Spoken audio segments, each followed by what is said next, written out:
तीन बच्चे। कहानी सुभद्रा कुमारी चौहान। मेरे बच्चों में से प्रत्येक ने अपने लिए एक एक बगीचा लगाया था। बगीचा क्या, फूलों की छोटी छोटी क्यारियां थी। एक दिन सवेरे हम लोगों ने देखा कि उन क्यारियों में फूल खिल आए हैं। बच्चे ही तो ठहरे, हर एक को अपनी अपनी क्यारी के फूल अधिक सुंदर जान पड़े और इसी बात पर उन लोगों में लड़ाई छिड़ गई। हर एक का कहना था कि उसकी क्यारी के फूल सबसे सुंदर हैं। बात बढ़ते बढ़ते फूलों से हटकर दूसरे ही क्षेत्र में जा पहुंची। एक हिटलर बना, तो दूसरा मुसोलिनी और तीसरा स्टालिन। और मुझे इन तीनों की मां बनने का सौभाग्य एक साथ ही प्राप्त हो गया। संग्राम में विषैले वाक्यों का प्रयोग होते सुनकर मुझे चौके का काम छोड़कर बगीचे की ओर जाना पड़ा। मुझे देखते ही सब एक साथ अपने अपने पक्ष का समर्थन कर न्याय की दुहाई देने लगे। न्याय का कार्य उतना आसान न था जितना कि एक अदालत के जज का होता है। जज के पथ प्रदर्शन के लिए कानून होते हैं और नजीरे भी। चाहे लकीर की फकीरी में अन्याय ही क्यों न हो जाए, पर उसका मार्ग स्पष्ट रहता है। मेरे सामने न नजीर थी, न कानून। फिर भी मुझे यह लड़ाई समाप्त करनी थी और न्यायपूर्वक। मैं सोच ही रही थी कि निर्णय करने के लिए जूरी क्यों न नियत कर लिए जाए कि इतने में ही बच्चों के काकाजी आते दिखाई दिए। चीखना चिल्लाना तो दूर, उन्हें किसी का पंचम स्वर के ऊपर बोलना तक पसंद नहीं है। बच्चों को लड़ते देखकर बोले, अच्छा, यह लड़ाई किस लिए है? यदि तुम लोग लड़े भिड़े तो मैं तुम्हारी मां को सत्याग्रह न करने दूंगा। मेरे हिटलर मुसोलिनी शांत हो गए। माँ के बिना जिन्हें स्कूल जाने तक में कष्ट होता है, माँ के बिना जिनका काम नहीं हो सकता, वही मेरे बच्चे चाहते थे कि मैं सत्याग्रह करूं और जेल जाऊं। अब मैंने उनसे पूछा कि कोई शिकायत तो नहीं है, तो सब एक स्वर में बोल उठे, नहीं माँ, सभी क्यारियों के फूल सुंदर हैं।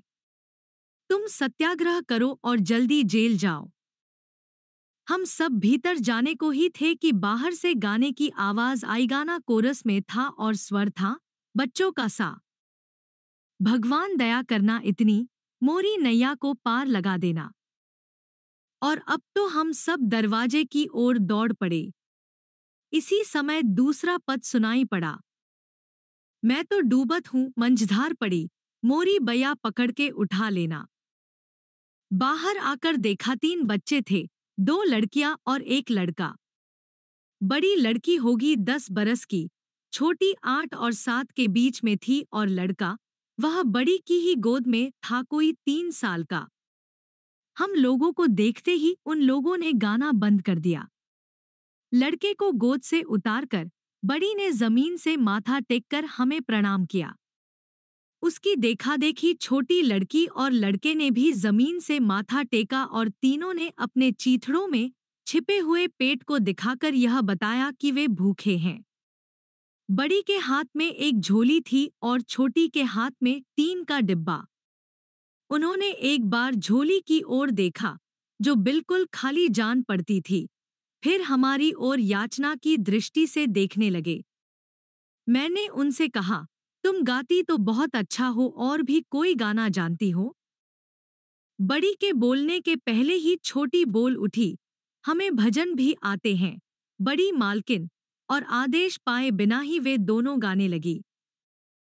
कमर कस ले रे बिलोची, तेरे संग चलूंगी, तेरे संग चलूंगी रे, तेरे संग चलूंगी। कमर कस ले, मेरे साथ चलेगी तो तेरी अम्मा लड़ेगी। हम लोगों की हंसी अब दबाए न दबी। अम्मा के लड़ने की बात सुनते ही वह फूट पड़ी। वे सभी शर्मा कर चुप हो गए। उनकी दृष्टि से ऐसा जान पड़ता था कि वे किसी अज्ञात भूल से दुखी हो गए हैं। मैंने हंसी रोककर आश्वासन के रूप में कहा, बहुत अच्छा गाया। मेरी बात सुनते ही वे फिर बैठकर लगे जमीन से माथा टेकने। मैंने पूछा, तुम्हें क्या चाहिए, पका हुआ खाना या कच्चा?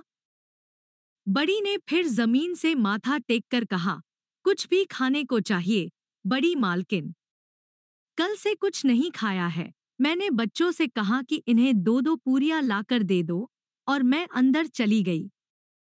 बच्चों ने उन्हें कितनी पूरियां दी, यह तो मैं नहीं कह सकती, पर जब चौके में जाकर देखा तो न डिब्बे में एक भी पूरी थी और न कटोरे में तरकारी। दूसरे दिन हम लोग सुबह की चाय पीकर उठने ही वाले थे, वे बाल गवैये फिर आ पहुंचे। हमें कोमल स्वर में सुनाई पड़ा, सावरिया हमें भूल गयो, सखी सावरिया। बिंद्राबन की कुंजगलन में बाज रही है बांसुरिया। हमें भूल गयो, सखी सावरिया। मैंने अपने बच्चों से कहा, कल तुमने इन्हें खूब पूरियां खिलाई थी ना। अब वे सब फिर आ गए, जैसे उनके लिए यहाँ रोज पूरियां धरी हैं। धरी तो है माँ। एक साथ ही बच्चों के मुंह से निकला और सबके हाथ एक साथ ही पूरी के डिब्बे की ओर बढ़े। मैंने उन्हें रोकते हुए कहा, ठहरो, ठहरो। रोज रोज इन्हें पूरियां खिलाओगे तो वे दरवाजा ही न छोड़ेंगे। उन्हें चावल या आटा देकर जाने को कह दो। एक बच्चा बोल उठा, बेचारे छोटे छोटे बच्चे, न जाने उनके माँ भी हैं या नहीं। वे भला कहाँ पकाएंगे?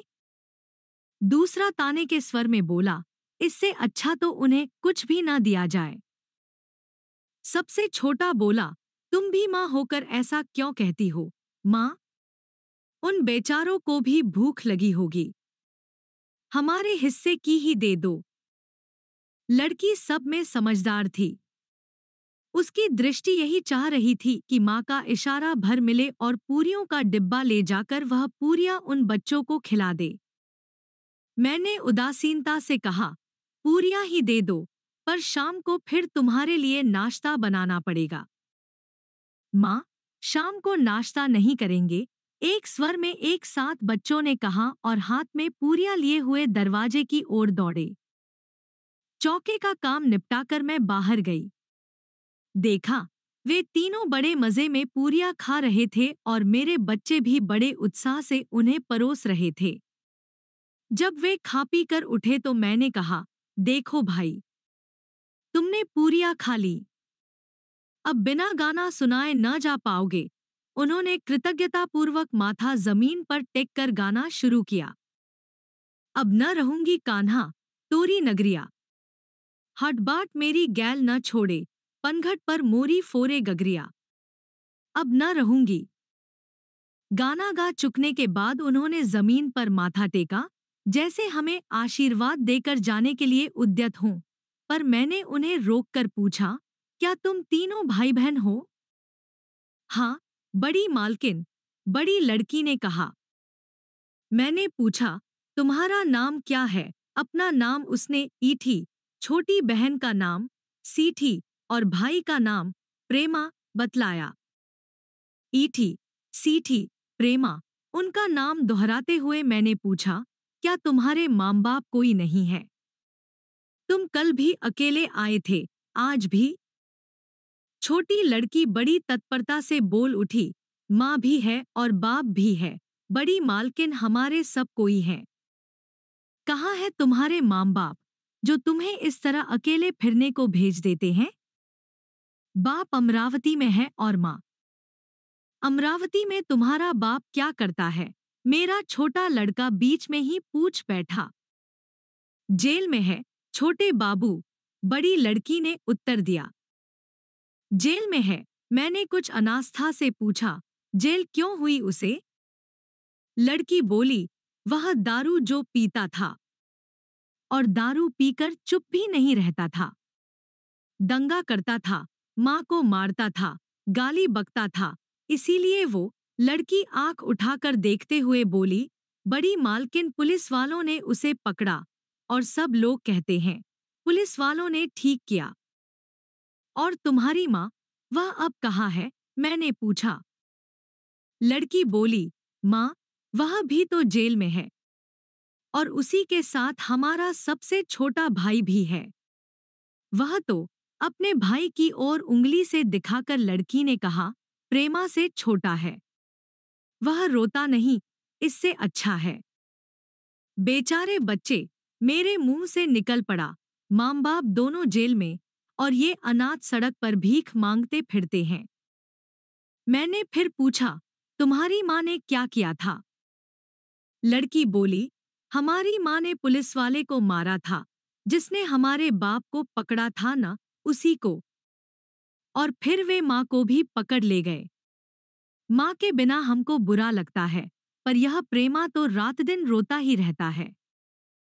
मैंने लड़के की ओर देखा, बेचारा छोटा सा बच्चा, मुश्किल से 3 बरस का, फटे चीथड़े में लिपटा हुआ, सिर में महीनों तेल का नाम नहीं, रूखे बिखरे बाल, न जाने कब से नहाया नहीं था, शरीर पर एक मैल की तहसी जम गई थी, गाल पर आंसुओं के निशान जमे हुए थे, आंसुओं के साथ साथ उस स्थान की मैल जो धुल गई थी।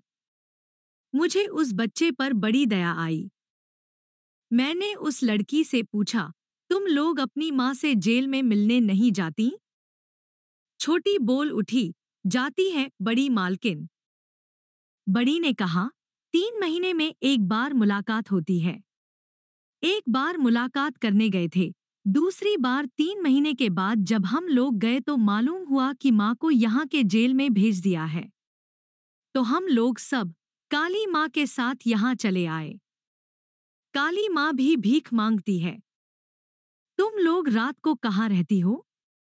सोती कहाँ हो? तुम्हें डर नहीं लगता? मैंने पूछा। बड़ी लड़की ने कहा, जेल के पास एक नाला है। हम लोग रात को वहीं पुल के नीचे माँ की बातें करते करते सो जाते हैं।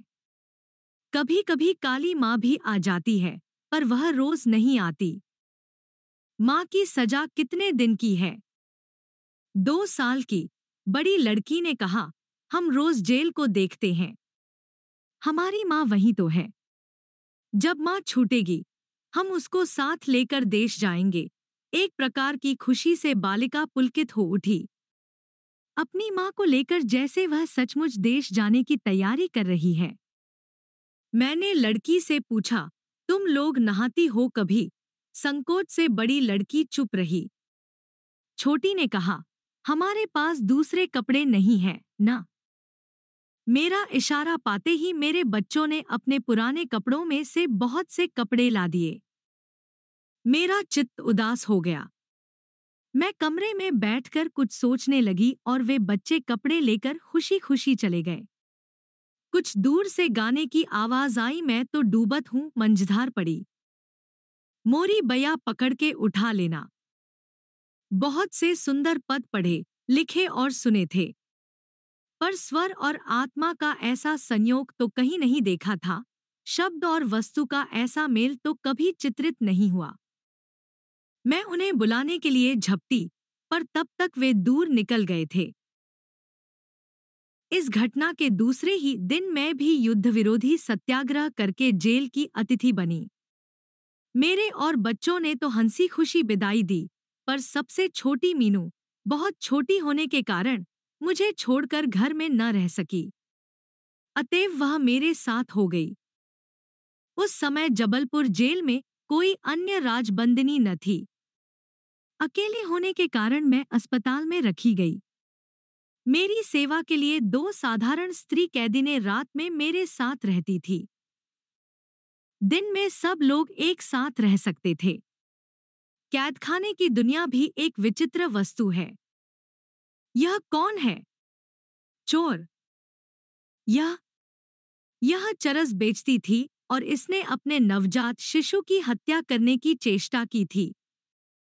पर मां होकर वह हत्या कर सकती थी, इसका मुझे विश्वास न हुआ।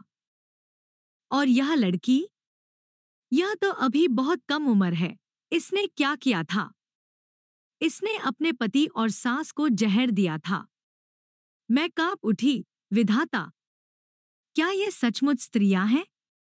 तुम्हारी ही आज्ञा से इनका सृजन हुआ होगा। किंतु इसी समय जैसे कोई अंदर से बोल उठा, यह तस्वीर का एक ही पहलू है, इसके दूसरी ओर भी देखो।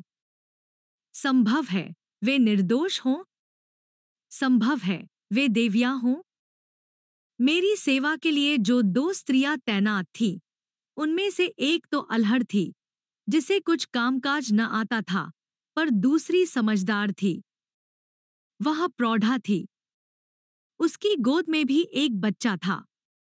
वह बड़ी फिक्र से सब काम करती थी। वह अधिकतर चुप रहती थी, जैसे सदा मन ही मन कुछ सोचा करती हो। मीनू को तो उसने इस प्रकार हिला लिया था, जैसे वह उसी की बच्ची हो। उसका खुद का बच्चा पाव पाव चलता और मीनू चलती उसकी गोदी में। वह पानी भरती तो मीनू उसके साथ होती, दाल दलती तो मीनू उसके साथ और बर्तन मलती तो मीनू भी उसके साथ छोटी छोटी कटोरियां और गिलास मलती दिख पड़ती। अंत में बात इतनी बड़ी कि वह मीनू को अपनी पीठ से बांधकर झाड़ देने लगी। उसका नाम था लखिया।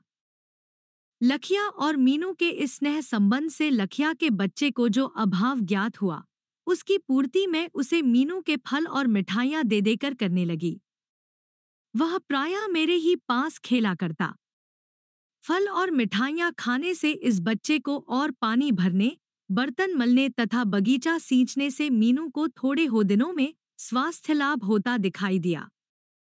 मैं बहुत सोचती थी कि यह लखिया कौन है, यह जेल क्यों आई। एक दिन अचानक मैंने प्रश्न किया, जिसका उत्तर मिला, ओह, यह बड़ी खतरनाक औरत है, इसने पुलिस को मारा है, पुलिस को। पर हमने उसका दिमाग ठीक कर दिया है। आपको कोई तकलीफ तो नहीं देती? अचानक मुझे उन बच्चों की याद आ गई। उसकी माँ भी तो पुलिस को मारने के कारण जेल भेजी गई थी और उसके साथ भी तो एक छोटा बच्चा था। पूछना मैंने कई बार चाहा, पर लखिया की गंभीर और उदास मुद्रा देखकर हिम्मत मेरी एक बार भी न हुई। एक दिन रात को खूब पानी बरसा। खूब दहाड़ दहाड़ कर बादल गरजे और कड़क कड़क कर बिजली चमकी। मुझे अपने बच्चों की याद आ गई। छोटा लड़का डरा होगा। दूसरे पलंग पर सोने पर भी वह बादलों के गरजते ही मेरे पास आकर सो जाता था। इसके साथ मुझे उन तीनों बच्चों की भी याद आई, जो बेचारे पुल के नीचे सोते थे। कहीं आगे सोचने की मेरी हिम्मत न पड़ी। मैंने प्रार्थना की, हे ईश्वर, सब माताओं के बच्चों को अच्छी तरह रख और सबके बाद मेरे बच्चों की भी रक्षा कर। जेल में मेरे पास अखबार आया करते थे। जेल की सभी कैदी स्त्रियां लड़ाई की खबरें सुनने को उत्सुक रहा करती थी। उन्हें विश्वास था कि एक दिन ऐसा होगा जब जेल के फाटक टूट जाएंगे और अवधि से पहले ही उनका छुटकारा हो जाएगा। मैं भी उन्हें यूरोप की लड़ाई और भारत के सत्याग्रह की खबरें सुना दिया करती थी। उस दिन शाम को अखबार आया और पढ़ते पढ़ते मेरा जी धक से रह गया। जबलपुर की ही खबर थी। कल रात एकाएक पानी बरसा और खूब बरसा। जेल के पास के नाले में 3 गरीब बच्चे बह गए। उन तीनों की लाशें मिली हैं। बहुत खोज करने पर भी उनकी शिनाख्त नहीं हो सकी। 2 लड़कियां हैं और एक लड़का। ऐसा सुना गया है कि वे गाना गाकर भीख मांगा करते थे। मेरे घर पर आकर गाने वाले उन 3 बच्चों का चित्र हठात मेरी आंखों के सामने खिंच गया और ऐसा जान पड़ा जैसे दूर से कोई गा रहा है। मैं तो डूबत हूँ, मंझधार पड़ी, मोरी बया पकड़ के उठा लेना। अखबार रखकर मैं आंसू रोकने का प्रयत्न करने लगी। अचानक मेरे मुंह से निकल गया, बेचारे बच्चे। लखिया पास ही बैठी मेरे लिए चाय तैयार कर रही थी। उसने पूछा, क्या खबर है, बाई साहब? अरे, उदास क्यों हो गई? बच्चों की याद आ रही है? मैं उसे कुछ भी उत्तर न दे सकी। वह फिर बोली, थोड़े ही दिन तो और हैं, बाई साहब, कट ही जाएंगे। फिर बच्चे अपने बाप के साथ तो हैं, फिक्र क्यों करती हो? उसकी ओर देखने की मेरी हिम्मत नहीं थी, पर मुझे ऐसा जान पड़ा जैसे उसने बात खत्म होते एक गहरी सांस ली और आंखों के आंसू पोंछ लिए। मैंने अपनी सब शक्ति संचित करके उससे पूछा, लखिया, तेरे और बच्चे हैं या यही एक है? आंखों में आंसू और होठों पर एक क्षीण मुस्कुराहट के साथ वह बोली, एक ही क्यों बाई साहब, मेरी बच्ची की ओर इशारा करके, यह बिटिया भी तो है। मैंने कहा, ये तो जेल के भीतर है। जेल के बाहर कितने हैं? लखिया एक गहरी सांस लेकर बोली, जेल के बाहर बाई साहब, वो तो भगवान के हैं, अपने कैसे कहूं। और इसके बाद वह अखबार की खबर पूछती ही रह गई, पर मैं उसे कुछ भी ना बतला सकी।